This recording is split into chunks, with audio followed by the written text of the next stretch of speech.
child of Chinese and Anglo-Irish descent in an increasingly Asian suburb of Southern California, I could count on one hand the Asian American role models I looked up to. Michelle Kwan, world champion figure skater and Olympic medalist. B.D. Wong, the actor then best known for his recurring role as the forensic psychiatrist on Law & Order. And Margaret Cho, comedian and creator of All American Girl, the first primetime sitcom to center on an Asian American family. So when I laid eyes on that photo of Anna May Wong, I instantly felt a pang of recognition. I had been searching for someone like her. That she'd lived nearly 100 years before me was both a surprise and a reminder that Asian Americans have been here all along.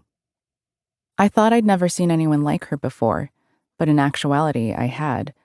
My Chinese American mother had been a black-haired beauty in the late 1960s, styling herself in A-line dresses and miniskirts that she sewed at home, not unlike a teenage Anna May, who wore the latest flapper fashions.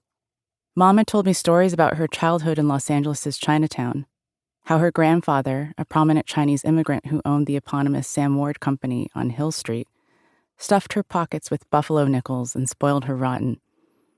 Her father, Peter Moonji, could often be seen behind the counter at Sam Ward Company, ringing up customers for soy sauce, rice wine, cans of bamboo shoots, and other imported goods at the general store. One year, Sam Ward, who served as president of the Chinese Consolidated Benevolent Association of Los Angeles, a kind of unofficial mayor of Chinatown, presided over the ceremony honoring the Miss Chinatown pageant winners. He chose my mother, his prized granddaughter, to bring along with him. She's there in the publicity photos, a 5-year-old girl posed next to the Miss Chinatowns in their elegant cheongsams. I remember examining those photographs with intense interest as a kid whenever I stepped into my mom's office where they were displayed.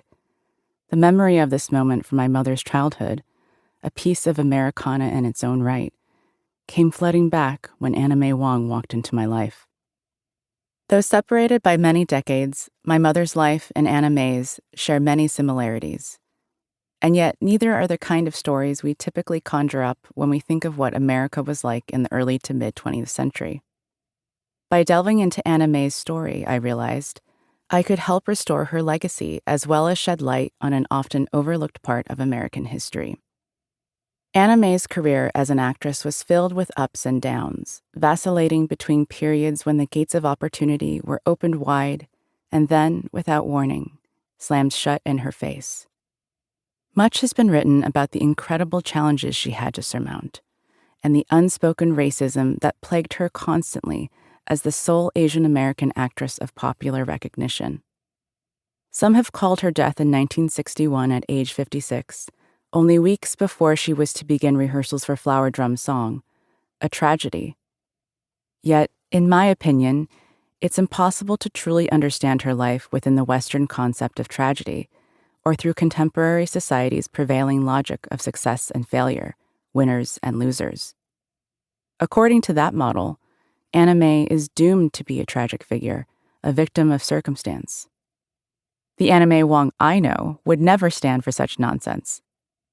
Rather, I found it helpful to examine her life through an Eastern lens and to see the highs and lows she experienced as the natural course of things in the undulating flow that is existence. Human lives do not necessarily follow the neat story arc of exposition, climax, and denouement the way we like to think they do.